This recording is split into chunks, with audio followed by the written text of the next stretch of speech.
శ్రోతలందరికీ నమస్కారం. ఈ వారం మీట్ ద స్టార్ కార్యక్రమానికి ఎవరొచ్చారనుకుంటున్నారు? ఒక ప్రత్యేకమైన అతిథి ఈరోజు మిమ్మల్ని పలకరించబోతున్నారు. ఆమె విరిగిన ఎముకలకి సైతం నడకలు నేర్పిస్తారు. అరిగిపోయిన మోకాళ్ళకి శుశ్రూష చేసి పరుగులు పెట్టిస్తారు. ఆమెను చూస్తే మన ఇంటి ఆడబిడ్డగా అనిపిస్తారు. ఆమె మాటలు వింటే పోయే ప్రాణం సైతం లేచి కూర్చొని మనతో మాట్లాడుతుంది. ఆమె ఒక ఆశావహ దృక్పథ వైద్యురాలు. ఆమె జీవితం ప్రజాసేవకే నైవేద్యం. ఇంతకీ ఎవరింత ఉపోద్ఘాతం ఇస్తున్నాను అనుకుంటున్నారు కదా, వారే డాక్టర్ చిరంజీవి గారు. రీప్లేస్మెంట్ సర్జరీలోనూ ట్రామా స్పెషలిస్ట్గాను మరి రాష్ట్రంలో చిరపరిచితురాలు, అందరికీ స్వరపరిచితురాలు. ఇప్పుడు వారితో కొన్ని ముచ్చట్లు మనం పంచుకుందాం. అమ్మా నమస్కారం. నమస్తే అమ్మా.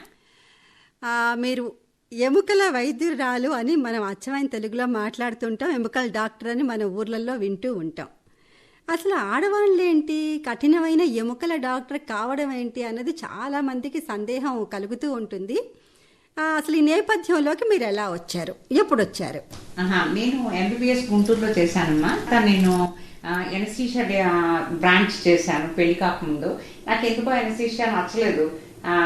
నచ్చకపోతే అది రిజైన్ చేసేసి తర్వాత నేను ఇట్లా మ్యారేజ్ అయిన తర్వాత హైదరాబాద్ వచ్చేసాను.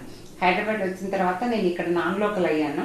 నాన్ లోకల్ అయిన తర్వాత ఇక్కడ నేను ఎంట్రన్స్ రాసిన తర్వాత నాకు సీట్ వచ్చింది అనమాట నాన్ లోకల్ కోటాలో. ఈ బ్రాంచ్ తీసుకునేటప్పుడు అందరూ ఎందుకమ్మా వద్దు, కమిటీ మెంబర్స్ అందరూ తీసుకోలేవు, నువ్వు చేయలేవు, ఎట్లా రిజైన్ చేస్తావు, ఎందుకంటే అప్పట్లో ఇండియాలో ఎవరు లేరు లేడీ ఆర్థోపెడిక్, నువ్వు చేయలేవు, ఇంత మస్క్యులర్ ఫోర్సెస్ కావాలి, నువ్వు చేయలేవు, అది ఎట్లా రిజైన్ చేస్తావు, వేస్ట్ అవుతుంది, ఒక సీట్ వేస్ట్ అవుతుంది అంటే, లేదు సార్ నేను తప్పనిసరిగా చేస్తాను, నాకు కాన్ఫిడెన్స్ ఉంది, నేను తప్పకుండా చేస్తాను, రిజైన్ చేయను అని చెప్పి నేను తీసుకున్నాను. అందరూ ఆడిటోరియంలో పెద్ద క్లాప్స్, లేడీ ఆర్థోపెడిక్ అని. మా హస్బెండ్ చాలా అసలు భయపడిపోయారనమాట, ఏంటి అంత రేర్ బ్రాంచ్ తీసుకున్నావా అని.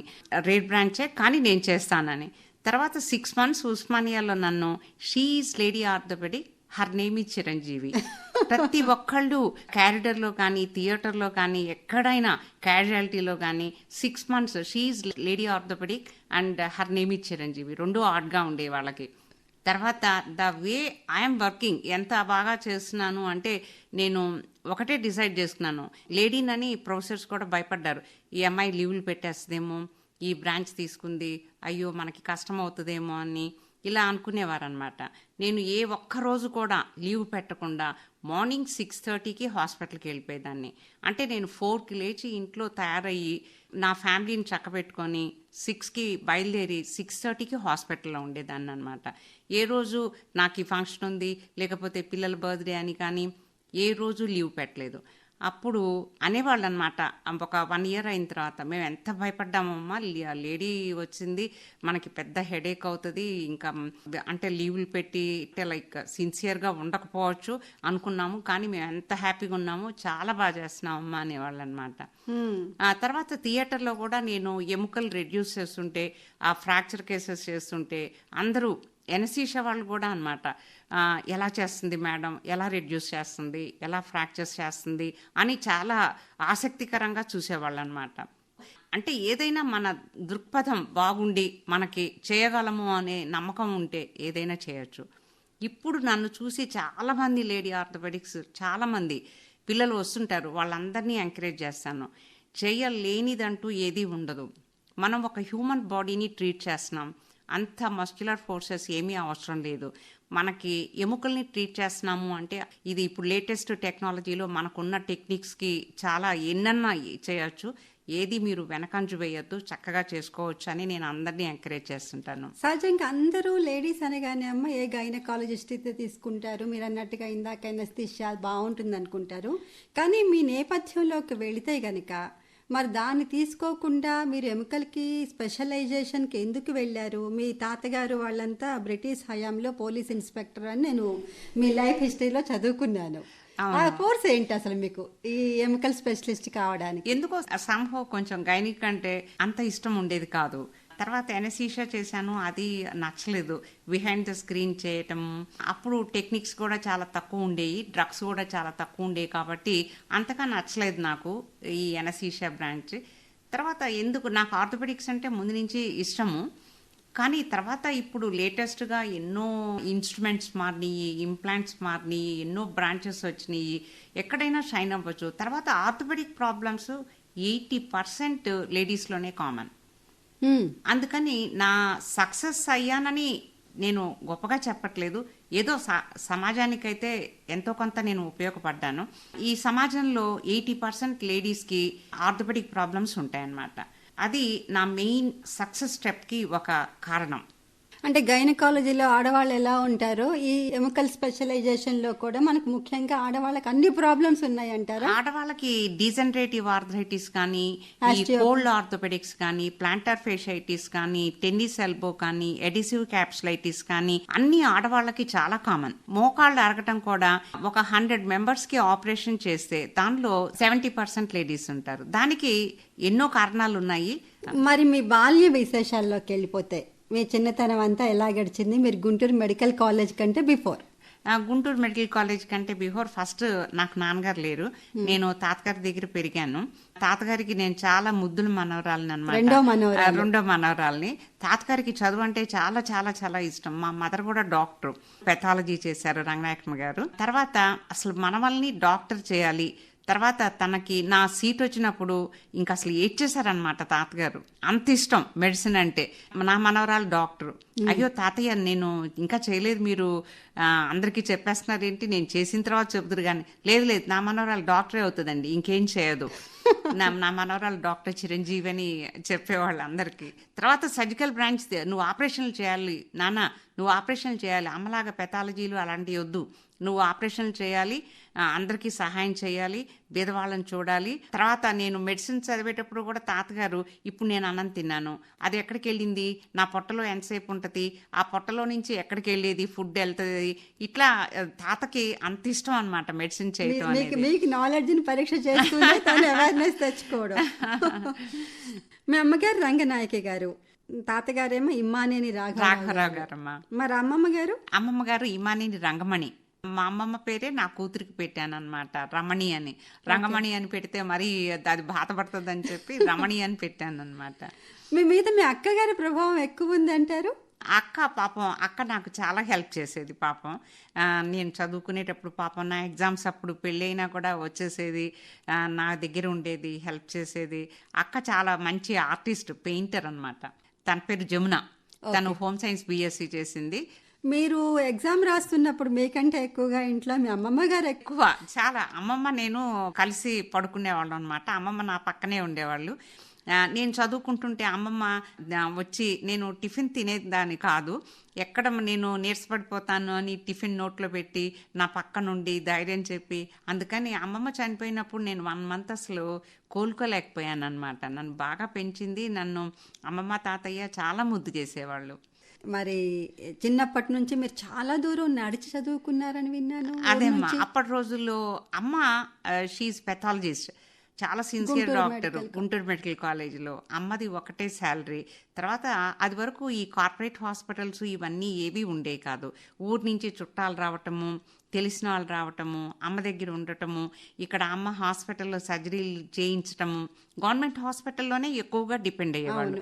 అపెండిసెక్టమీ ఏంటి, జెజనాస్టమీ ఏంటి, జీజే ఏంటి, తర్వాత ఎనీ క్యాన్సర్ పేషెంట్స్ అందరూ వచ్చి మా ఇంట్లోనే ఉండేవాళ్ళు అనమాట. అలా ఆ విధంగా అమ్మ ఫైనాన్షియల్ ఇన్అడిక్వెసీ అనేది ఉండేది. తాతగారు పుస్తకాలు అవన్నీ, తాతగారి గ్రేస్ అనాటమీ అన్నీ కొనిచ్చేవారు. తర్వాత అంత డబ్బులు చేతిలో ఉండే కాదు. ఒక్క 5 రూపాయలు 2 రూపాయలు ఉండే అనమాట పర్సులో. లైబ్రరీలో చదువుకొని బస్ మిస్ అయితే ఎట్లా అంటే రిక్షాలో వెళ్ళాలి, 8ంటికి రిక్షాలో వెళ్ళాలంటే కొంచెం రిస్క్. ఇలాంటివన్నీ ఉండే అనమాట. రిక్షాకి 1 రూపాయి ఖర్చు పెట్టడం కూడా చాలా ఇబ్బందికరంగా ఉండేదన్నమాట. క్యాంటీన్లో కాఫీ తాగటానికి కూడా కొంచెం ఆలోచించేవాళ్ళం. చక్కగా చదువుకోవాలి, వాళ్ళకి ఎలాంటి ఇబ్బంది కలిగించకూడదు, ఈ బట్టలు కావాలి, ఆ బట్టలు కావాలి, ఖరీదైన ఇవి కావాలని ఎప్పుడూ మేము కోరుకోలేదు. మాకు కావాల్సినవి పాపం వాళ్ళు అమ్మ తెచ్చిపెట్టేవారు.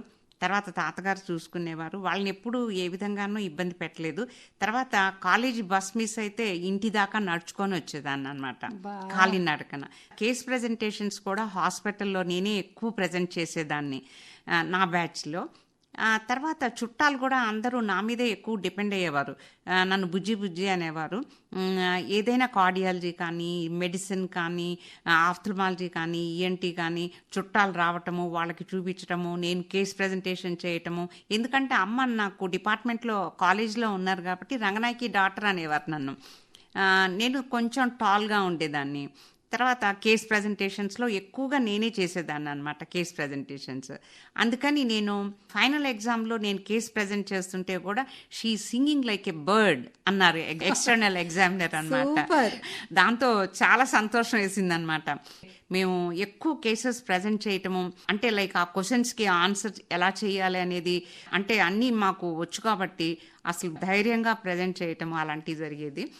తర్వాత ఈ పేషెంట్స్ని చూపించటము, ఈ కేస్ ప్రజెంటేషన్ చేయటము, బస్ మిస్ అవ్వటము. నా ఫ్రెండ్స్ అనేవాళ్ళు అనమాట. గిరిజ అనేది, బాబాయ్ నీతో పెట్టుకుంటే మేము నడవలేమే బాబు, హాస్పిటల్ నుంచి ఇప్పుడు కాలేజ్కి ఎండలు, గుంటూరులో ఎండలు ఎక్కువ కదా, హాస్పిటల్ నుంచి కాలేజ్కి 5 కిలోమీటర్స్ నడిచి వెళ్ళి తర్వాత వెంటనే క్లాసెస్కి అటెండ్ అవ్వాలి. ఎందుకంటే ఇంకా మీల్స్ నేను అసలు లంచ్ చేసేదాన్ని కాదు, బ్రేక్ఫాస్ట్ చేసేదాన్ని కాదు. తర్వాత మంచినీళ్ళు తాగేసేసి క్లాసెస్కి వెళ్ళటము. మళ్ళీ క్లాసెస్లో కూడా నన్ను చూసేవాళ్ళు. ఫస్ట్ రోలో నేను కూర్చోవాలి, ఎందుకంటే రంగనాయకి డాక్టర్. ఫస్ట్ క్వశ్చన్ వేస్తే నాకే వేసేవాళ్ళు అనమాట. మాది పెద్ద విఐపి బ్యాచ్, అందరు డాక్టర్స్ చిల్డ్రన్ ఉండేవారు అనమాట. నేను ఏదైనా క్వశ్చన్కి ఆన్సర్ చేయకపోతే అది అమ్మకి వెళ్ళిపోయేది అనమాట. నువ్వు ఈ క్వశ్చన్ ఆన్సర్ చేయలేదంట, ఫారెన్సిక్లో ప్రభాకర్ చెప్పాడు. ఒకరోజు బాగా ఫుల్ క్లాస్ తీసింది. అయ్యి బాబాయ్ ఇంకా అసలు 1 వీక్లో ఫారెన్సిక్ బుక్ మొత్తం చదివేశాను అనమాట. నువ్వు ఆ ప్రశ్నకి ఆన్సర్ చేయలేదంట, ఆ క్వశ్చన్కి ప్రభాకర్ చెప్పాడు, నువ్వు సరిగ్గా ఫారెన్సిక్ నువ్వు నెగ్లెక్ట్ చేస్తే నువ్వు ఫెయిల్ అవుతావు అని ఇట్లా అనమాట. నేను ఏదైనా క్వశ్చన్ ఆన్సర్ చేయకపోయినా, కేసు ప్రజెంట్ చేయకపోయినా అది అమ్మకి వెళ్ళిపోయేది అనమాట. అమ్మో, పెద్దవాళ్ళు మన దగ్గర ఉన్నారంటే వాళ్ళ నీడ ఎప్పుడు పడుతూ ఉంటది. తర్వాత మనకి ఎప్పుడు కాన్షియస్ గా ఉంటది. తర్వాత అమ్మని ఎగ్జామ్స్ అప్పుడు లీవ్ పెట్టమని చెప్పేదాన్ని అనమాట. తర్వాత అమ్మ ఉండేవారు కాదు ఎగ్జామ్స్ అప్పుడు, ఎందుకంటే రంగనాయకి డాక్టర్ అంటే ఉండకూడదు కదా, ఎవరికి నువ్వెవరికి చెప్పద్దు ఇట్లా అని. నా అంతటి నేనే వితౌట్ రికమెండేషన్ చక్కగా ఎవరితో ఏ మాట పడకుండా మంచి మార్కులు తెచ్చుకొని పాస్ అయిపోయాను. ఓహ్, కంగ్రాచులేషన్స్. మరి అప్పటి నుంచి ఒక ఛాలెంజింగ్ జీవితం. బాగుందమ్మా. మరి గుంటూరు నుంచి, ప్రకాశం జిల్లా నుంచి మొదలెడితే తాతగారు వాళ్ళది, మరి గుంటూరులో ఒంగోలు, తర్వాత నుంచి మీరు గుంటూరు మెడికల్ కాలేజ్లో చదివారు. హైదరాబాద్ ప్రస్థానం వివాహానంతరం. ఎప్పుడు వివాహం జరిగింది? ఎప్పుడు ఇది ఫైనల్ ఇయర్ అయిపోయిన తర్వాత ఎనసీషియా వచ్చింది. ఎనసీషియా నేను చేసినట్లు కూడా చాలా మందికి తెలియదు. తర్వాత ఒక జనరల్ సర్జను, నేను అమ్మ ఫ్రెండ్సే ఉండేవారు, అమ్మకి చెప్తుండేవాళ్ళు దీనికి ఎనసీషియా అంత పెద్ద ఇష్టం లేదు, ఎందుకు అట్లా ఫోర్స్ చేస్తున్నావు నువ్వని. ఎండి ఎనసీషియా, జనరల్ ఎనసీషియాలో అది ఒక జనరల్ సర్జన్ చేస్తున్నారు, సర్జరీ చేస్తున్నారు. ఆయనకి హైపర్ టెన్షన్ కావాలి. నాకు అప్పుడే 3rd మంత్ అనమాట. 3rd మంత్లో జనరల్ ఎనసీషియా అంత తొందరగా రాదు. ఆంటీ హెల్ప్ చేస్తున్నారు. నేను హ్యాలతైన్ అనే డ్రగ్ అది చేయటము, అది ఆయన హడావుడి కంగారు, ఆయనకి బ్లీడింగ్ ఎక్కువైపోయి హైపర్ టెన్షన్ కావాలి అంటే గట్టిగా అరిచారనమాట. ఇదేంటి ఇట్లా అరవటం ఏంటి, నేను డాక్టర్ని ఆయన డాక్టర్, నన్ను అరవటం ఏంటి, ఆంటీని అనలేక నన్ను గట్టిగా అరిచారనమాట. బాబాయ్ నేను రిజైన్ చేసేస్తాను, ఇదేంటి వాళ్ళకి టెన్షన్ ఉంటే నన్ను అరవటం ఏంటి అని అంటే, అమ్ముండి అదేంటి ఓపెన్ కాంపిటీషన్లో నువ్వు ఇలా రిజైన్ చేస్తానంటే ఎలాగా, అంత మంచి బ్రాంచ్, వాళ్ళకి సర్జన్స్కి టెన్షన్ ఉన్నప్పుడు ఎనసీషియా వాళ్ళని ఏదో అరుస్తారు, అవన్నీ నువ్వు ఇగ్నోర్ చేయాలి, పట్టించుకోకూడదు. నాకు అంత ఇష్టపడలేదు. అప్పుడు రిజైన్ చేసేసాను అనమాట. రిజైన్ చేసేసి తర్వాత నువ్వు రిజైన్ చేస్తున్నావా, నువ్వు ఇంత ఓపెన్ కాంపిటీషన్లో సీట్ అయితే నాతో కాదు, నీకు పెళ్లి చేసేస్తాను, పెళ్లి చేసిన తర్వాత మీ ఆయన ఇష్టం, నీ ఇష్టం, నువ్వు చదువుకుంటావో ఏం చేసుకుంటావో నీ ఇష్టం అని తర్వాత పెళ్లి చేసేసారు. మీ విజయం వెనుక మీకు బాగా సపోర్ట్ చేసింది ఎవరు? మా ఆయన. తన పేరు నగేష్ అమ్మ, తను కెమికల్ ఇంజనీరింగ్ చేశారు. తర్వాత ఇప్పుడు చాలా రోజులు సెంట్రల్ గవర్నమెంట్లో వర్క్ చేసి తర్వాత రిజైన్ చేసి తన ఓన్ ఫ్యాక్టరీ పెట్టుకున్నారు. తను కూడా చాలా ప్రశాంతంగా చేసుకుంటారు, ఎలాంటి ఆడంబరాలకి వెళ్ళరు. తను నేను వెళ్తే కూడా ఎంతో ప్రేమగా ఉంటారు ఎంప్లాయీస్. అంటే వాళ్ళు ఆదివారం రమ్మన్నా, పబ్లిక్ హాలిడే రమ్మన్నా కూడా వచ్చి చేస్తారనమాట తనకి. మీ పాప బాబు? పాప బాబమ్మ. మణి పాప? పాప రమణి. కృష్ణ? కృష్ణ, మా అత్తగారి పేరు కృష్ణకాంత్. బాబు డాక్టర్? బాబు డాక్టర్. మా ఆయనతో ఫస్ట్ మాట్లాడింది, నేను ఎంట్రన్స్ రాస్తాను, మీరు బాగా నాకు కోఆపరేట్ చేయాలి. నేను అంటే తప్పకుండా కోఆపరేట్ చేస్తాను, అదేం లేదు, నీ ఇష్టం వచ్చినట్టు చదువుకో అన్నారు తను. అన్నట్లే పాపం చాలా హెల్ప్ చేశారు నాకు పొజిషన్కి. ఆంధ్రప్రదేశ్ నుంచి అంటే అప్పుడు ఆంధ్ర నుంచి మరి ఇక్కడ హైదరాబాద్కి వచ్చినప్పుడు మీరు నాన్ లోకల్ అయ్యారు చెప్పారు కదా. మరి ఇక్కడ పరిస్థితులు అంటే సహజంగా కోడలు ఇంటికి వస్తుందంటే కోడలు వండి పెట్టాలి, ఇంట్లో ఆయన్ని చూసుకోవాలి, ఆ తర్వాత బయటికి వెళ్ళాలని అత్తగారులు మామగారు అనుకోవటం కామనే. నేను సీట్ తీసుకున్నప్పుడు మరుసటి రోజు ఒక డాక్టర్ గారు ఫోన్ చేసి మా అత్తగారికి, అప్పుడు ల్యాండ్ లైన్సే, అప్పుడు సెల్ ఫోన్స్ లేవు, ల్యాండ్ లైన్కి ఫోన్ చేస్తే మా అత్తగారు ఎత్తారు. మీ కోడలు చిరంజీవి గారు ఈ సీట్ తీసుకుంటున్నారు, అక్కడ అందరూ మగవాళ్ళే ఉంటారండి, అసలు బాగుండదు లేడీస్కి, ఎందుకు తీసుకుంటున్నారు, తీసుకోవద్దని చెప్పండి అని. మా అత్తగారు నేను ఇంటికి రాగానే, అదేంటి నువ్వు మగవాళ్ళ బ్రాంచ్ తీసుకుంటున్నావంట, అక్కడ అందరూ మగవాళ్ళే ఉంటారంట, ఎందుకు వద్దు, తీసుకోవద్దు, నువ్వు ఇంకేదైనా తీసుకో అని. లేదత్తమ్మా అదేం కాదు, మగవాళ్ళు ఉంటే ఏంటి, మెడికల్ ఫీల్డ్లో అందరూ ఉంటారు, మనం హుందాగా ఉంటే మనకేం ప్రాబ్లం ఉండదు, అదేం లేదు, వాళ్ళేదో సీట్ కోసం అలా చెప్పారు కానీ మీరేం భయపడద్దని. పాపం ఆవిడ భయపడ్డారు ఈ మగవాళ్ళ బ్రాంచ్ తీసుకుంటుంది అని. మా అమ్మేమో ఏంటి ఎలా చేస్తుందో, అమ్మకి ఆర్థోపెడిక్స్ అంటే తెలుసు, తన ఫ్రెండ్స్ అందరూ ఉన్నారు కదా, ఎలా చేస్తుందో, అమ్మ కూడా నాతోనే ఉండేవారు, ఎలా చేస్తుందో ఏమో అని. తర్వాత మా అమ్మ మా అత్తగారిని, లేదులే, మా అత్తగారి పేరు కృష్ణ, ఆ కృష్ణ అనే పేరే నా కొడుక్కి పెట్టాను అనమాట. లేదులే కృష్ణ, మెడికల్ ఫీల్డ్లో మగవాళ్ళు ఉంటాం కామన్, కానీ మనం ఏం కాదు, శుభ్రంగా చేస్తుందని. మా అమ్మకి చాలా టెన్షన్ ఉండేది, ఎలా చేస్తుందో ఇంత పెద్ద డిఫికల్ట్ బ్రాంచ్. థీసిస్ కూడా నాది టోటల్ హిప్ రీప్లేస్మెంట్ అనమాట. ఆ థీసిస్కి కూడా మా హస్బెండ్ చాలా హెల్ప్ చేశారు, దానికి చాలా వర్క్ చేయాలన్నమాట. తర్వాత నాకు పొద్దున్న 4కి లెగవటము, వంట చేయటము, పిల్లలకి అన్నీ సర్దేసేయటము. నేను డ్రైవర్ వచ్చి వదిలిపెట్టేసి వెళ్ళిపోయేవాడు అనమాట. పొద్దున్న 6:30కి వచ్చేసేసి నన్ను డ్రాప్ చేసేసి వెళ్ళిపోయేవాడు. అక్కడ హాస్పిటల్లో మనకి ఎలా ఉండేదంటే సిచ్యుయేషన్, ఉస్మానియాలో మనకి 6:30కి మీరు వెళ్తే మీకు డ్రెస్సింగ్ సెట్స్ అన్నీ దొరుకుతాయి.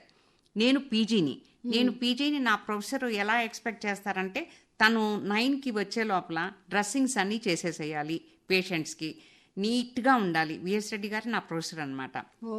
ఆయన చాలా నీట్గా, అసలు అంటే లైక్ క్రిస్టల్ క్లియర్ ఉండాలి. బూన్స్ ఉంటాయి, ఆ బూన్స్కి డ్రెస్సింగ్ చేయాలి. నేను 6:30కి వెళ్ళకపోతే ఆ డ్రెస్సింగ్ సెట్స్ అయిపోతాయి అనమాట, నా కొలీగ్స్ తీసేసుకుంటారు. నాకు డ్రెస్సింగ్ సెట్స్ దొరకకపోతే అక్కడ ఏమవుతుంది, డ్రెస్సింగ్స్ చేయలేను. డ్రెస్సింగ్స్ చేయకపోతే ప్రొఫెసర్ అడుగుతారు, ఏంటి ఇది అన్టైడీగా ఉంది, ఎందుకు చేయలేదు, who is PG responsible, who is responsible అని అడుగుతారు. Who is responsible for these dressings, వాళ్ళకి అది క్వశ్చన్ కావాలి. ఎందుకు రాలేదు, నీకెందుకు దొరకలేదు, ఏ టైంకి వచ్చావు, ఎందుకు చేయలేదు, అలాంటి ప్రశ్నలకి అసలు ఆస్కారం ఇవ్వకూడదు. మనం నంబర్ 1గా ఉండాలి, దేనిలోనూ వెలితి ఉండకూడదు, డాక్టర్స్ లాగా చేసేసేయాలి. అందుకని 4కే లెగిచ్చి నేను 6:30కి హాస్పిటల్కి బయలుదేరి వచ్చేసేదాన్ని అనమాట. సో అలా అంత కష్టపడి మళ్ళీ ఈవినింగ్ ఎన్ని గంటలకు వెళ్ళేవారు? ఈవినింగ్ ఒక్కొక్కసారి 8. పిల్లలు ఎదురు చూస్తూ ఉండేవారు అనమాట, అత్తగారు ఉండేవారు, ఎదురు చూస్తూ ఉండేవాళ్ళు. ఒక్కొక్కసారి ఒక్కొక్కసారి ఎమర్జెన్సీ థియేటర్కి తీసుకెళ్ళి అక్కడ నెయిలింగ్ ఏదైనా చేయాలి అంటే నైట్ 11 అయ్యేదన్నమాట. అప్పుడు గవర్నమెంట్ హాస్పిటల్స్ తప్పించి పెద్ద పెద్ద కార్పొరేట్ హాస్పిటల్స్ ఏమీ లేవు. అందరూ గవర్నమెంట్ హాస్పిటల్స్ మీదే డిపెండ్ అయ్యేవాళ్ళు. వేరే ఊళ్ళల్లో ఏమీ సెంటర్స్ ఉండే కాదు, గవర్నమెంట్ హాస్పిటల్స్ ఉండే కాదు, చాలా చిన్న సెంటర్స్ ఉండేవి. అందరూ హైదరాబాద్కే వచ్చేసేవాళ్ళు అనమాట.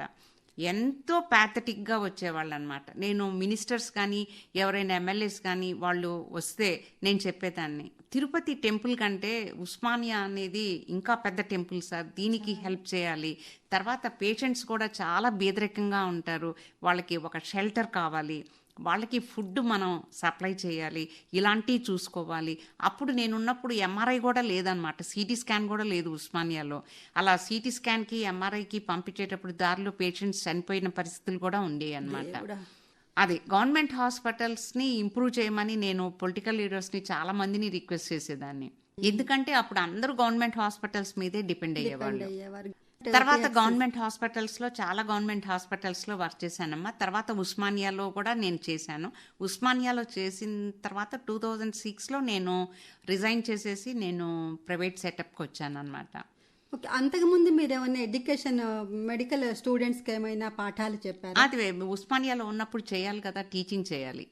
టీచింగ్ చేయాలి, ప్రాక్టికల్గా చెప్పాలి, క్లాసెస్ చెప్పాలి, ప్రాక్టికల్గా కేస్ ప్రజెంటేషన్స్ వాళ్ళతో చేయించాలి స్టూడెంట్స్ తోటి. తర్వాత వాళ్ళు ఏదైనా తప్పులు చేస్తే చెప్పాలి, డయాగ్నోసిస్, ట్రీట్మెంట్, ఎక్స్రేస్ ఇవన్నీ ఉంటాయి. ఫ్రాక్చర్ కేసెస్ ఒక 20 కేసెస్ అడ్మిట్ అవుతాయి డ్యూటీలో. ఆ 20 కేసెస్ ఎక్స్రేస్, వాటి మేనేజ్మెంట్, క్లాసిఫికేషన్ ఆఫ్ ఫ్రాక్చర్స్, దీనికి ఎలాంటి ట్రీట్మెంట్ చేయాలి, ప్లేటింగ్ చేయాలా, నెయిలింగ్ చేయాలా, అట్లాంటివన్నీ డిస్కషన్స్ ఇవన్నీ ఉంటాయి. తర్వాత నేను అంటే సేవా సమితిలు, ఈ షిరిడి సాయిబాబా, సత్యసాయి డివోటీస్, వీళ్ళందరికీ నా పేషెంట్స్ వాళ్ళందరికీ నేను ఫ్రీగా ట్రీట్ చేస్తాను కాబట్టి వాళ్ళందరూ స్ట్రెచ్చర్స్, బెడ్స్, కాటరీ మిషన్స్ ఇలాంటివన్నీ కావాలని చెప్తే పాపం అందరూ సప్లై చేసేవాళ్ళు అనమాట. అంటే మన కంట్రిబ్యూషన్ ఎంతైనా కూడా అంత పెద్ద ఓషన్ లాంటి హాస్పిటల్లో అది చిన్నదే. తర్వాత వెంటిలేటర్స్ ఎన్నో ఉంటాయి, కానీ కార్పొరేట్స్లో డబ్బులు కట్టలేని వాళ్ళు తిరిగి గవర్నమెంట్ హాస్పిటల్కి రావటము, అక్కడ ఉండే వెంటిలేటర్స్ ఒక 20-25 అవి సరిపోవు. ఇప్పుడు ఏంటంటే ఒక పేషెంట్ని వెంటిలేటర్ మీద నుంచి తీసేస్తే ఇంకో పేషెంట్ చచ్చిపోతాడు. అలాంటి పరిస్థితి ఉంటుంది అనమాట. అన్ని కేసులు తీసుకోవటానికి కూడా కుదరదు. కార్పొరేట్స్లో ఛార్జెస్ ఎక్కువ ఉంటాయి. అది మెయింటైన్ చేయాలి అంటే వాళ్ళ రూల్స్, వాళ్ళ బిజినెస్, మనం క్వశ్చన్ చేయకూడదు. ఎవరి జీవిత విధానాన్ని, ఎవరి బిజినెస్ని మనం క్వశ్చన్ చేయలేము. అది కార్పొరేట్స్లో బిల్స్ పే చేయలేని వాళ్ళు ఒక్కోసారి గవర్నమెంట్ హాస్పిటల్కి రావటము, వాళ్ళకి వెంటిలేటర్ దొరకపోవటము, ఇవన్నీ హృదయ విదారకంగా ఉంటాయి. చాలా బాధగా అనిపిస్తుంది. ఇవన్నీ కూడా కొన్ని పాలసీ మేకింగ్ లో కూడా ఉంటది కదా. అయితే మీ మనస్తత్వాన్ని బట్టి మీరు పేదవాళ్ళంటే చాలా అమ్మలాగా చూస్తారు, అమ్మలాగా కాపాడుకుంటారు, కళ్ళల్లో పెట్టుకొని చూసుకుంటారు. వాళ్ళు డబ్బులు కట్టలేంది, కట్టకూడదు, కట్టలేని పరిస్థితిలో ఉంది కూడా గమనిస్తారు కదా. మీరు సండే కూడా ఖాళీగా ఉండరు, పేదవాళ్ళ కోసం సపోర్ట్ చేస్తూ ఉంటారు అని చెప్తూ ఉంటారు. మెంటల్లీ రిటార్టెడ్ హోమ్కి వెళ్తుంటానమ్మా, రీహాబిలిటేషన్ సెంటర్స్కి. తర్వాత నేను ఎప్పుడు పోలియో పేషెంట్స్కి కానీ, సిపి పేషెంట్స్కి కానీ, తర్వాత హ్యాండిక్యాప్డ్ పేషెంట్స్ దగ్గర ఎవరి దగ్గర నేను డబ్బులు తీసుకోను. తర్వాత బీదవాళ్ళు ఎంతోమంది నాకు నిజామాబాద్ నుంచి, పల్లెటూర్ల నుంచి, మా ఊరి నుంచి చాలామంది వస్తారు. వాళ్ళ దగ్గర ఎవరి దగ్గర నేను రీఫండ్ చేసేస్తాను. వీళ్ళ ప్రిన్సిపల్ ప్రకారం వీళ్ళు రిజిస్ట్రేషన్స్ చేస్తారు, కానీ నేను అవన్నీ రీఫండ్ చేసేస్తాను. మందులన్నీ నేను కంపెనీ వాళ్ళకి చెప్పి, కంపెనీ వాళ్ళతో నేను కంపెనీ రేటుకి ఇప్పిస్తాను. తర్వాత వాళ్ళకి సరైన సలహా ఇస్తాను. మళ్ళీ రిపీటెడ్గా రావద్దని చెప్తాను. నా పర్సనల్ నంబర్ ఇస్తాను. ఓన్లీ సండే వాట్సాప్ చేయమని చెప్తాను. ఏదైనా వాళ్ళకి వాట్సాప్ చేయటం రాకపోతే ఫోన్ చేసి వదిలేయమని చెప్తాను. ఉడతా భక్తి అంటారు. అది చేసింది కొంతమందికి, చాలామందికి ఉపయోగపడుతుంది. కొన్ని డయాగ్నోసిస్లు కూడా అది దేవుడు కలిగిస్తాడు. నువ్వు ఎవరైనా బతికి బయటపడాలంటే, మొన్ననే ఒక patient last week for patient pain అని వచ్చింది. నేను ఎక్స్రే తీశాను. తీద్దామా వద్దా అనుకొని తీద్దాంలే అని డిస్కౌంట్ చేసి ఎక్స్రే తీశాను. అన్ని చిల్లులు బోన్స్ అనమాట. అది వెంటనే ట్రీట్ చేసేసి అమ్మాయిని ఏంటో కనుక్కొని వైటమిన్ D2 ఉంది అంటే ఇంకొక 1 month అయితే చనిపోయేదన్నమాట. అది అలాంటి కేసెస్. తర్వాత కొన్ని క్యాన్సర్ కేసెస్ ఐడెంటిఫై చేయటము, కొన్ని హృదయ విదారకమైనవి ఉంటాయి. అవి దేవుడు మనకి ఆలోచన కలిగిస్తాడు అంతే. నాకు అలా అనిపిస్తుంది. వాళ్ళని సేవ్ చేసామంటే మన గొప్పతనం ఏం లేదు, మనకు ఆలోచన కలిగించింది దేవుడు. వాళ్ళకి బతకాలని రాసిపెట్టుంటే మనతో ఇలా చేయిస్తాడని అనిపిస్తుంది. మేమేమో వైద్యం నారాయణ హరి నారాయణమూర్తులు మీరందరూ అని మేము చేతులు జోడించి మీకు దండం పెడుతుంటాము. అమ్మ, మీకు నచ్చని 2 పాటలు చెప్పు. డాక్టర్ చక్రవర్తిలో పాటలు చాలా ఇష్టం. పాడమని నన్ను అడగవా?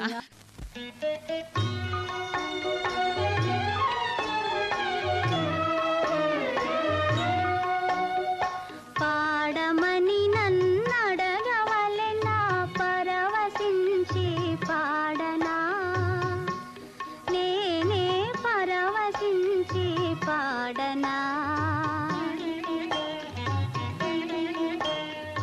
పాడమని నన్నడగవలెనా, పరవశించి పాడనా,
పూచెను పువ్వులై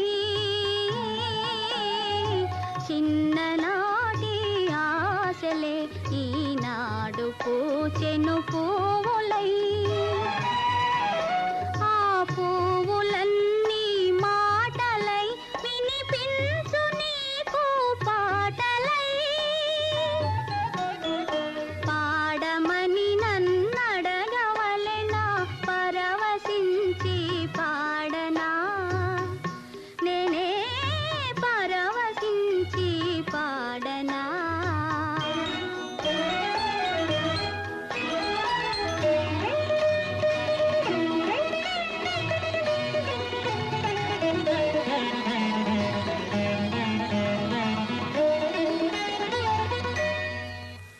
ఈ వీణ మ్రోగక ఆగినా నే పాడజాలకపోయినా ఆ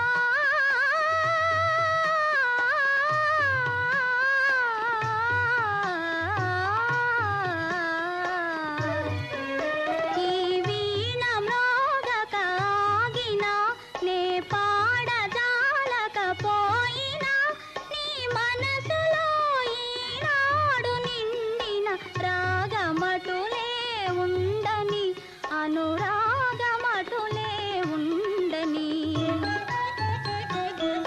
పాడమని నన్నడగవలెనా పరవశించి పాడనా నేనే కానీ అందరికీ 24 గంటలే ఉంటాయి రోజు మొత్తం మీద.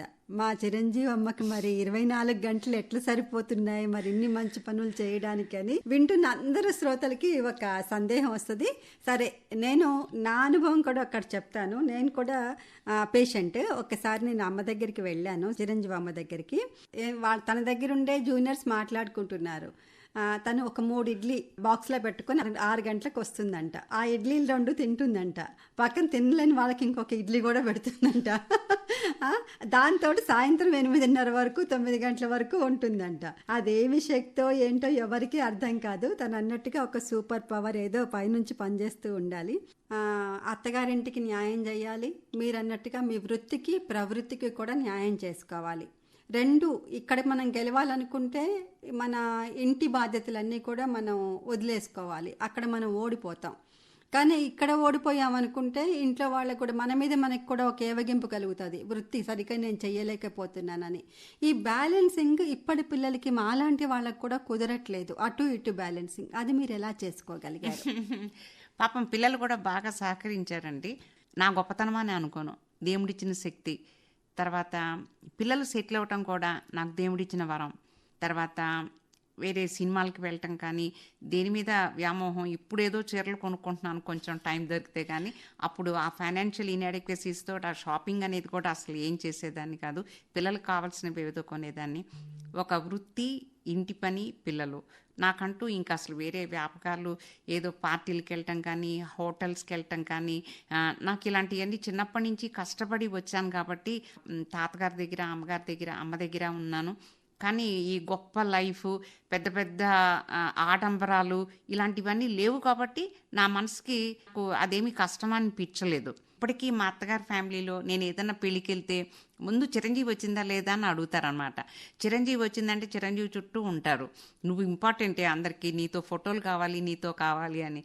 అలా కాదు, నాతో కూర్చున్నా కూడా అమ్మ నడు నొప్పి ఉందిరా, ఏ మందులు వేసుకోమంటావు, ఈ కాలు నొప్పి ఉంది ఏం వేసుకోమంటావు అని. నా అత్తగారులు అందరూ, నా అత్తగారి సైడు అందరికీ నేనంటే అసలు చాలా అందరికీ. నాగేష్ గారిని కూడా నేను కలిశానండి. శ్రోతలందరూ కూడా ఒక చిన్న వినోపం ఏంటంటే, నేను పర్సనల్గా కలిశాను వాళ్ళ హస్బెండ్, చిరంజీవి గారి హస్బెండ్ని. ఆయన దృష్టిలో భార్య అంటే సహజంగా భర్త అంటే భరించువాడు అంటారు కదా, కానీ ఆయన అంటాడు నా భార్య భరించువారు. అంటే మా ఇంట్లో మొత్తం అంతా ఓలెండ్ సోల్ తనే. మా ఇంటి వాళ్ళు ఏ సమస్య వచ్చినా, సమస్య కాదు, ఏ ఆనందం వచ్చినా, ఏ ఆవేదన వచ్చినా ముందు చిరంజీవికే ఫోన్ చేస్తారు, నేనే సెకండరీ అంటారు. అంటే చూడండి, భర్త ఇచ్చే కాంప్లిమెంట్ భార్య పట్ల ఎంత గొప్పగా ఉంటుందో. సరే అమ్మ, మన వృత్తి ధర్మానికి వస్తే, కల్కటా నుంచి ఒక పేషెంట్ చాలా ఇబ్బందులు పడి ఫ్లైట్లో తీసుకొచ్చారు, అదొక ఛాలెంజింగ్గా చేశారు అని జర్నల్స్లో చదివాను నేను. అదేంటో ఒక్కసారి చెప్తారా? అంటే అక్కడ పేషెంట్ పడిపోవటం, పడిపోయి పాపం ఆయన డివోషన్ క్లాసెస్కే వెళ్ళారు. డివోషన్ క్లాసెస్కి వెళ్ళి పాపం పడిపోయారు. పడిపోయి మల్టిపుల్ ఫ్రాక్చర్స్ అన్నమాట. టిబియా అంతా మల్టిపుల్ ఫ్రాక్చర్స్. ఎయిర్లో అక్కడి నుంచి తీసుకొచ్చారు, హాస్పిటల్లో అడ్మిట్ అయ్యారు. రాత్రి 9 o'clockకి చేసామన్నమాట ఆ కేసు. చేస్తే చాలా బాగా సక్సెస్ అయింది. ఆయన ఇప్పటికీ నన్ను అమ్మ అంటారు, అరవింద్ అని అమ్మ అంటారు. పెద్ద ఎలక్ట్రానిక్ కంపెనీ అమ్మ, అవునమ్మా, అవును. చాలా చాలా బాగా ఆయన ద్వారా నాకు వాళ్ళు జైన్ అసోసియేషన్స్ అలాంటివి ఉంటాయన్నమాట. పోర్ పీపుల్కి వాళ్ళు డయాలసిస్లు ఫ్రీగా చేయటం అలాంటివి అన్నీ చేస్తుంటారు. వాళ్ళ ద్వారా కూడా నాకు కొంత సంఘానికి సేవ చేసే ఆపర్చునిటీ అనేది దొరుకుతుంది. తర్వాత అట్లా అనమాట. ఏదైనా బీదైనా గొప్పైనా నేను ఒకే విధంగా ట్రీట్ చేస్తాను. నాకు బీద గొప్ప సంబంధం లేదు. స్టేటస్ గురించి అసలు ఎప్పుడు నేను అసలు ఆలోచించలేదు. ఏ పేషెంట్ అయినా, ఇంకా బీద వాళ్ళకే నేను ఎక్కువ టైం కేటగరైజ్ చేస్తాను. ఎందుకంటే వాళ్ళకి అర్థం చేసుకోవడానికి టైం కావాలి. పడుతుంది. అర్థం చేసుకునేలాగా చెప్తాను. తర్వాత అమ్మాయి ఎప్పుడు రావాలి అంటారు, వాళ్ళకి క్లియర్గా చెప్తాను. ఇంకా వాళ్ళు ఎంత అర్థం చేసుకున్నారు అనేది వాళ్ళ మీద డిపెండ్ అవుతుంది. కానీ నేను బీదవాళ్ళకి ఎక్కువ కేటగరైజ్ చేస్తాను. చదువుకున్న వాళ్ళకి తొందరగా అర్థమవుతుంది, చదువు లేని వాళ్ళకి కొంచెం మనం వాళ్ళకి ఎక్కువగా ఫోకస్ చేయాలి. ఇప్పుడు భారతదేశం ఇతర దేశాలతో పోల్చుకుంటే భారతదేశంలో ఈ ఆరోగ్య అవగాహన ఉందంటారా? మీరు చాలా జర్నల్స్లో మీరు జాతీయ పత్ర సమర్పణలు కూడా చేస్తుంటారు కదా. ఈ ఆరోగ్య అవగాహన లేక ముఖ్యంగా ఆడవాళ్ళలో, మీరు ఇందాక నుంచి చెప్తున్నారు ఆడవాళ్ళలో ఎముకలకు సంబంధించిన అవగాహన లేమి చాలా ఉంది అని. ఇప్పుడు మనం ఫేస్ చేస్తుంది ఆరోగ్యపరంగా ఈ ఆర్థోపెడిక్ సంబంధించి ఎలాంటివి అంటారు? ఆర్థోపెడిక్ సంబంధించి ఆర్థోపెడిక్ ప్రాబ్లమ్స్ ఎక్కువగా లేడీస్లో ఎందుకు ఉంటాయంటే, మనకి ఇంకా ఫైనాన్షియల్ ఫ్రీడమ్ చాలామంది లేడీస్కి లేదు, అది మాత్రం నిజం. తర్వాత ఆడవాళ్ళు ఏం చేస్తారు, ఒక అమ్మ ఇంట్లో అయ్యో లేచి వంట చేయకపోతే పిల్లోడికి క్యారీర్ పెట్టలేను, పిల్ల వెళ్ళిపోద్ది, మా ఆయన వెళ్ళిపోతారు, ఇదే టెన్షను, ఇదే యాంగ్జైటీ. తర్వాత ఏమో అన్నం మిగిలిపోతే అయ్యో ఇది అన్నం మిగిలిపోయింది అని పొద్దున్న తింటాము. ఇలాంటివన్నీ వేస్ట్ చేయకూడదు, పాపం ఆయన కష్టపడి సంపాదించారు, పిల్లలు కష్టపడి సంపాదిస్తున్నారు. ఇలా వాళ్ళ హెల్త్కి వచ్చేసరికి ఎందుకు వెయిట్ గెయిన్ అవుతున్నాను, తర్వాత ఈ కాళ్ళ నొప్పులు ఏంటి, ఎందుకు వస్తున్నాయి, ఈ భుజం నొప్పి ఏంటి, ఎందుకు వస్తుంది, ఒక డాక్టర్ దగ్గర చూపించుకోవాలా, అయ్యో పిల్లలు లీవ్ పెట్టాలి, ఆయన లీవ్ పెట్టాలి, తర్వాత ఆయన ఏమన్నా అనుకుంటారేమో. ఎందుకంటే ఈవిడికి ఒక ఫైనాన్షియల్ ఫ్రీడమ్ లేక ఇలా వెళ్ళబుచ్చుకుంటుంటారనమాట. ఏదో మెడికల్ షాప్లో వెళ్ళి నొప్పికి ట్యాబ్లెట్ ఇవ్వమంటే వాళ్ళు ఏదో డైక్లోఫెన్ ట్యాబ్లెట్స్ ఇవ్వటము, వీళ్ళు మింగటము, ఇలాంటివన్నీ ఇట్లా చేసుకుంటూ ఉంటారనమాట. అవగాహన లేదు, ఇంకా ఇప్పటికీ లేదు. ఫైనాన్షియల్ ఫ్రీడమ్ లేదు ఆడవాళ్ళకి. అందుకే ఆడవాళ్ళ ప్రాబ్లమ్స్ అన్నీ మా దగ్గరికి లేట్ స్టేజెస్లో వస్తాయన్నమాట. సెకండరీ సిటిజన్ గా చూస్తున్నాం కదా, ఆడవాళ్ళ ఇంట్లో ఎప్పుడు కూడా ద్వితీయ శ్రేణి పౌరురాలే ఆవిడ. అంతే. ఏది కూడా స్వేచ్ఛగా ముందుకెళ్ళి స్వేచ్ఛగా ముందుకెళ్ళి తనకంటూ పొద్దున్న లెగిస్తే ఎన్నో బాధ్యతలు ముందు కనిపిస్తాయి వరుసగా 1 2 3 4 5 అని. తన ఆరోగ్యం తనకి ఏంటి అలక్షణం, సర్లే ఇంత చిన్నదానికి పిల్లల్ని ఎందుకులే ఇబ్బంది పెట్టడం, అప్పటికి ముదిరిపోద్ది అనమాట. అప్పటికి ముదిరిపోయేదన్నో అప్పుడు ట్రీట్మెంట్ అనేసరికి ఇదన్నమాట. తర్వాత హస్బెండ్ అండ్ వైఫ్ వస్తారు. వైఫ్ వర్క్ చేసే లేడీకి ఉన్న ఫ్రీడమ్ నేను చూస్తుంటాను. హస్బెండ్ ఇది చేయాలంటే ఈ పరీక్షలు చేయాలా, అవసరమా, లేదు సార్ చాలా అవసరం, మేడంకి చేయించాలి, టెస్ట్లు చేయించాలి, ఈ ఎక్స్రే తీయాలి. యూజువల్గా నేను ఎక్కువ ఇన్వెస్టిగేషన్స్ రాయను, వాళ్ళది ఆలోచించే నేను రాస్తాను. మీరు చేయించాలి, ఈ నంబర్ ఇస్తాను, ఇది డిస్కౌంట్ కూడా ఇస్తారు మీకు, ఇక్కడ చేయించండి, ఇక్కడ నేను డిస్కౌంట్ రాస్తాను, ఈ హాస్పిటల్లో ఎక్స్రే బాగుంటుంది చేయించండి, ఇలా క్లియర్గా చెప్తానన్నమాట. ఫ్రీడమ్ లేకపోవటం మూలంగా ఏంటంటే అనారోగ్యం అనేది పెరిగిపోవటము, ఆవిడ కంప్లీట్గా బెడ్ ఎక్కేదాకా తెచ్చుకోవటం. తర్వాత ఈ వేరే స్టేట్స్లో వేరే కంట్రీస్లో ఇట్లా ఉండదు. ప్రతి ఒక్కళ్ళకి ఇన్సూరెన్స్ ఉంటుంది. తర్వాత ఎవ్రీబడి విల్ హ్యావ్ ఫ్రీడమ్, ప్రతి ఒక్కళ్ళకి ఫ్రీడమ్ ఉంటుంది. తన పని తను చేసుకుంటుంది, తన కార్ తను డ్రైవ్ చేసుకొని తను డాక్టర్ దగ్గరికి వెళ్ళిపోద్ది ఒక లేడీ, ఎవరి మీద డిపెండ్ అవ్వదు. ఆ ఇండిపెండెన్స్ అనేది మనకు లేదు. మీ లైఫ్లో బాగా ఛాలెంజింగ్ కేసు మీకు ఏమనిపించింది? ఛాలెంజింగ్ కేసు మా అరవింద్ కేసే, టిబియా కేసు. తర్వాత కొన్ని జాయింట్స్ ఉంటాయి, బాగా హరిగిపోయిన తర్వాత లేడీస్ బాగా వెనక్కి వెళ్ళిపోయి కంప్లీట్గా తిరిగిపోయిన జాయింట్స్ చేసేటప్పుడు డాక్టర్స్కి కూడా సర్జికల్ స్ట్రెస్ ఉంటుంది. అలాంటివి రెడ్యూస్ చేసి అవి కరెక్ట్గా ఇంప్లాంట్ పెట్టి రెడ్యూస్ చేసేటప్పుడు మాకు కొంచెం హార్ట్ రేట్ పెరగటము, మాకు స్ట్రెస్ ఇవన్నీ ఉంటాయి. సర్జన్స్కి ఎప్పుడు స్ట్రెస్ ఉంటుంది. అది అలవాటు అయిపోయింది. అది రెడ్యూస్ చేసేటప్పుడు జాగ్రత్తగా చేయాలి. చాలా వంకరగా నడుస్తూ వస్తారు చూసారా, వాళ్ళకి చాలా టైం, అంటే ఒక 40 మినిట్స్లో అయిపోయే కేసు 80 మినిట్స్ పడుతుంది అనమాట. అది చేసేటప్పుడు మాకు స్ట్రెస్ ఉంటుంది. అంటే అప్పటిదాకా కొంచెం అంటే పిల్లలకి ఎక్స్ప్లెయిన్ చేస్తూ చేస్తుంటాము. అది చేసేటప్పుడు మాత్రం చాలా కామ్గా, చాలా పిన్ డ్రాప్ సైలెన్స్ ఉంటుంది థియేటర్లో. చాలా జాగ్రత్తగా చేస్తామన్నమాట. ఏదైనా చేస్తే మళ్ళీ పేషెంట్సే డాక్టర్ గారికి చేతగాక ఇలా చేశారు అనుకుంటారు కదా, చాలా జాగ్రత్తగా చేస్తాం. అలానే కొంతమంది ఓవర్కమ్ అవ్వడానికి మీరు ఎలాంటి జాగ్రత్తలు తీసుకుంటారు? ఓవర్కమ్ అవటానికి మీరు సలహా కూడా మీ స్టూడెంట్స్కి ఇచ్చే సలహా ఏంటి? ఇది చెప్తుంటాం. ఇలా రెడ్యూస్ చేసేటప్పుడు, స్ట్రెయిట్ చేసేటప్పుడు, ఎక్స్టెండ్ చేసేటప్పుడు అంటాం అనమాట. దీన్ని వెంటనే చేయకూడదు. మనం ఈ పోస్టీరియర్ క్యాప్సూల్కి మనం టైం ఇవ్వాలి రిలాక్స్ అవ్వటానికి. ఈ లిగమెంట్స్కి మనం టైం ఇవ్వాలి. స్ట్రెచ్ చేసేటప్పుడు జాగ్రత్తగా స్ట్రెచ్ చేయాలి.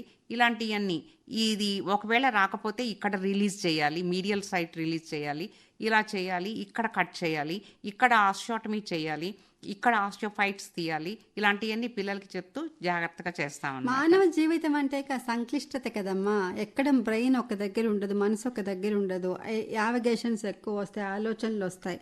మీరు అంటున్నారు ఏకాగ్రతగా ఉండాలి అని. మీరు యోగా, ప్రాణాయామం, ముద్రలు ఇవన్నీ పాటిస్తారా?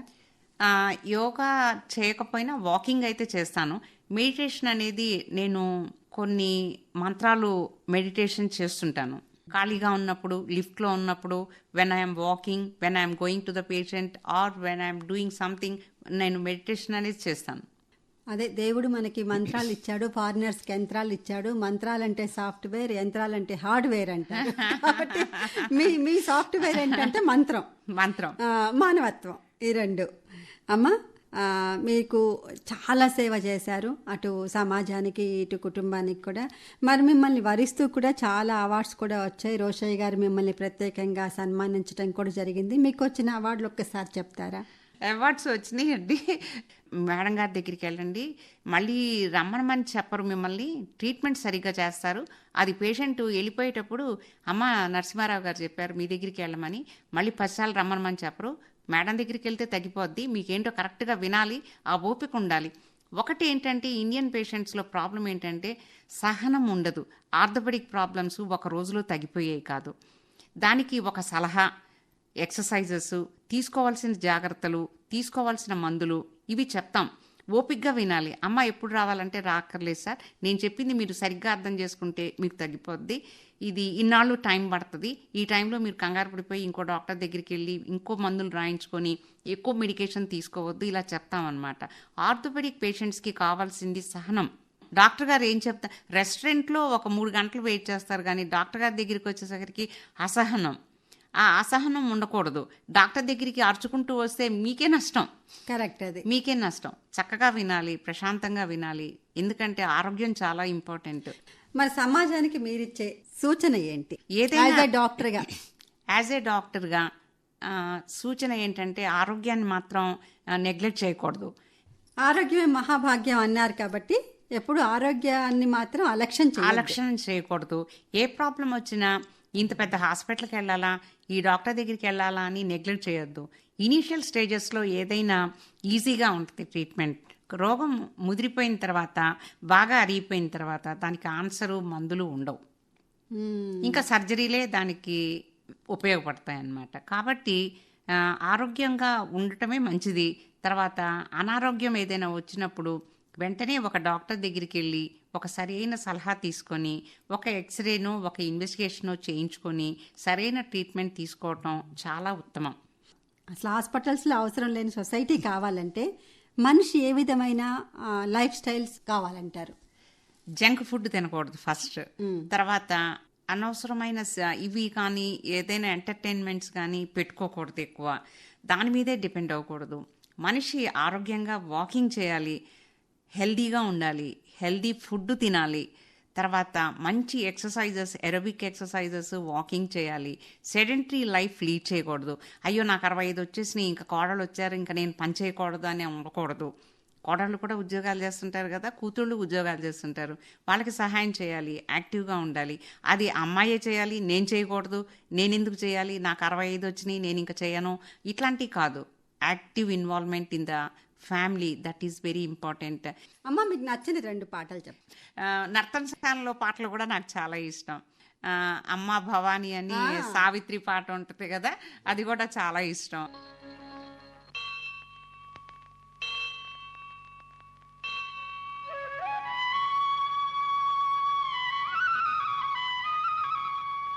అమ్మా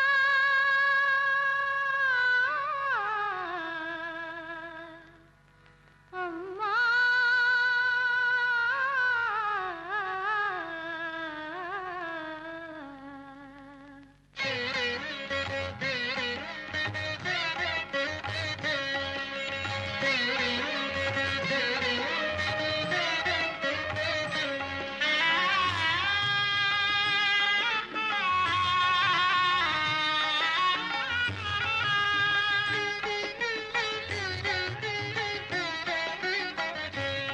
జననీ శివకామిని జయ శుభకారిణి విజయ రూపిణి.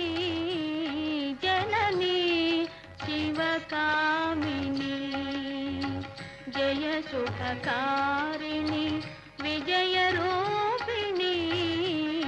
జననీ శివకామిని.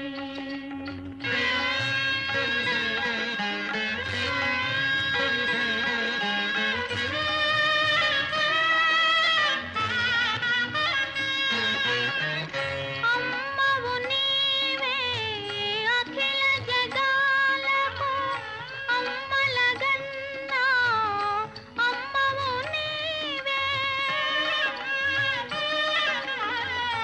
అమ్మవు నీవే అఖిల జగాలకు అమ్మలగన్నా.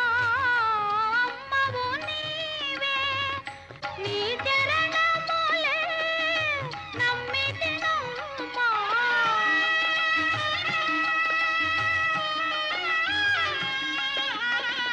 నీ చరణములే నమ్మితినమ్మా. చరణము కోరితి అమ్మా భవానీ. జననీ శివకామిని జయ శుభకారిణి విజయ రూపిణి. జననీ శివకామిని.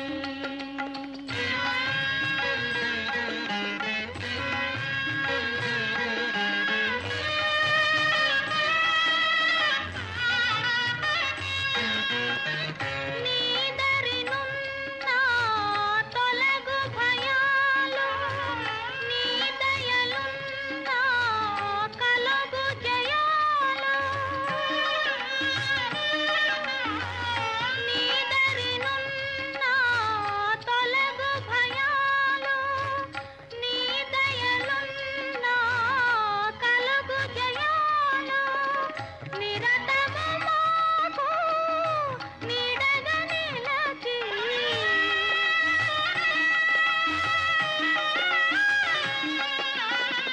నిరతము మాకు నీడగా నిలచి జయము నీయవే అమ్మా. జయము నీయవే అమ్మా భవానీ. జననీ శివకామిని జయ శుభకారిణి విజయ రూపిణి. జననీ శివకామిని.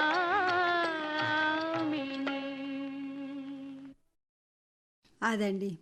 ఆసుపత్రికి వెళ్ళని మీరు ఎవరైనా ఉంటే గనక ఎప్పుడు హాస్పిటల్కి వెళ్ళకూడదని మనం అందరం కోరుకుంటాం. కాకపోతే ఎప్పుడైనా సరే ఆసుపత్రికి వెళ్ళని వాళ్ళు కూడా ఒకసారి ఆసుపత్రికి వెళ్ళి చిరంజీవి గారిని చూడండి. ఆశావాద దృక్పథంతో మనిషి ఎలా బతికొచ్చో తెలుస్తుంది. విశ్వ మానవుడిగా మారాలంటే ఏం కావాలో తెలుస్తుంది. కాబట్టి మీతో మాట్లాడడం అనేది మాకు చాలా సంతోషంగా ఉందమ్మా. 3 కాళ్ళతో వచ్చే వాళ్ళని నిలబెట్టి ఆత్మవిశ్వాసాన్ని కలిగించి మీ మాటలతో. చిరంజీవి గారంటే ఒక క్యాప్షన్ చెప్తా నేను. ఆవిడ మందులతో మాత్రం వైద్యం చేయదండి, మాటలతో వైద్యం చేస్తుంది. ఇది వాళ్ళ జూనియర్స్ అనే మాట. కాబట్టి 3 కాళ్ళతో వచ్చిన వాళ్ళని 2 కాళ్ళతో నిలబెట్టి రెండో బాల్యంలో ఉన్న వాళ్ళని కూడా ఆరోగ్యవంతుల్ని చేసి ఇంకాసేపు ఆరోగ్యంగా బతుకుదామనే భరోసానిచ్చే మామంచమ్మ, మమతల మాగాణమ్మ. మరి వారి కబుర్లన్నీ విన్నాం. మీట్ ద స్టార్ కార్యక్రమం ఏ విధంగా ఉందో మీ స్పందన తెలియచేయాలని కోరుకుంటున్నాం. అమ్మ, ఎంతో సమయం వెచ్చించి మా స్టూడియోకి వచ్చి మాతో మాట్లాడారు. మీకు ధన్యవాదాలు తెలియచేసుకుంటున్నాం అమ్మ. థ్యాంక్స్ అమ్మా.